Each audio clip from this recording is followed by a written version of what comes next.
para sa mga may sakit. Sa ngalan ng Ama at ng Anak at ng Espiritu Santo. Amen. Ama naming makapangyarihan, Ikaw ang nagbigay sa amin ng buhay. Ikaw rin ang may pinakakakayanan na alagaan ng aming buhay.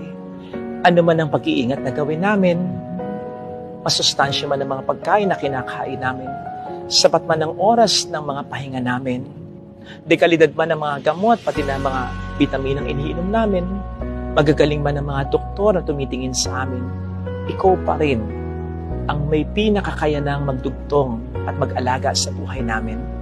Ikaw ang aming pinakadakilang manggagamot at ang iyong pagmamahal ang aming pinakamabisang kamot. Iyakapin mo po sana kami ng mapagpala mong mga kamay. Pagpalain mo kami mula taluktok ng aming ulo hanggang sa aming talampakan. Pagpalain mo ang bawat parte ng aming katawan, ang bawat sistema, ang bawat selula, upang ang lahat ng ito ay sama-samang maapektuhan at kumana sa paraang makabubuti sa aming kalusugan. Gabayan mo ang mga doctors at nurses na sa amin ay tumitingin at nag-aalaga.